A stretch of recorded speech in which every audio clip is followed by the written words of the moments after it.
Elementally, the imprint of my soul is steeped in water. Perhaps that is why something shifted in me on my canoe. Not because I was searching for revelation, but because stillness made space for it. I moved across quiet waters, beneath star-filled skies, and full moons suspended in the dark. Birdsong filled the air. Bees drifted across the mirrored surface, sometimes posing lightly before lifting again. Ducks hatched nearby, their small feathers catching the light in the grass. In that simplicity, something within me deepened. It was there I began to understand that a boat is more than recreation. Across civilizations, it has carried profound meaning. In ancient Egypt, the solar barque was known as the vessel of Ra, the sun crossing the sky by day and journeying through unseen realms by night. The symbolism is enduring. Even light must travel. Even radiance passes through darkness before rising again. The boat was not ornamental. It represented the means by which order moved through uncertainty.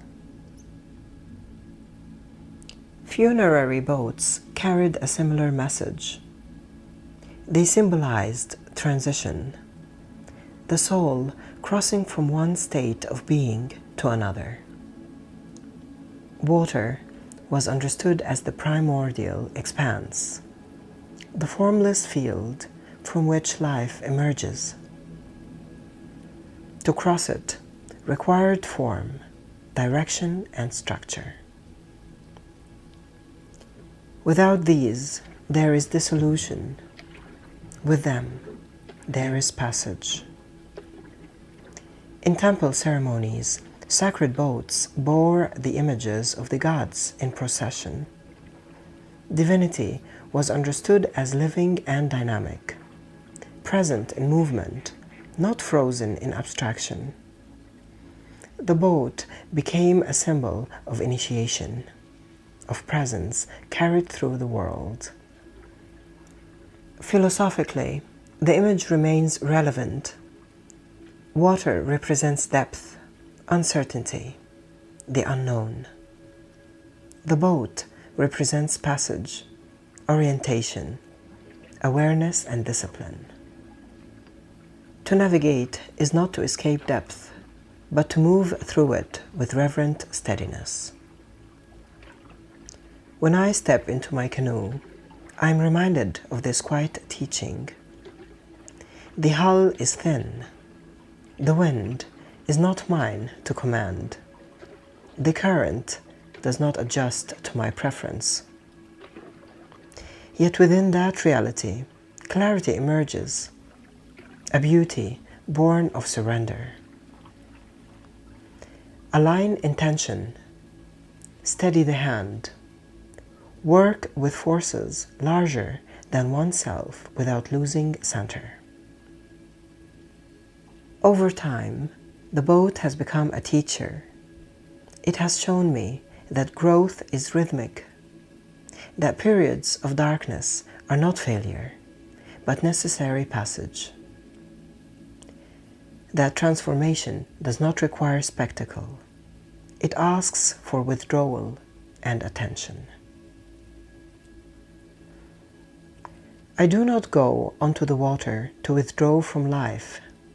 I go to practice containment, composure within vastness, orientation through silence. Carried and steering, my strokes refine.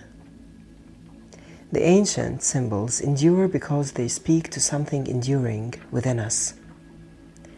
The need to cross, to evolve, to remain conscious while moving through uncertainty and the great unknown. In a small vessel beneath an open sky, I rehearse that lesson again and again. Not escape from depth, but steadiness within it.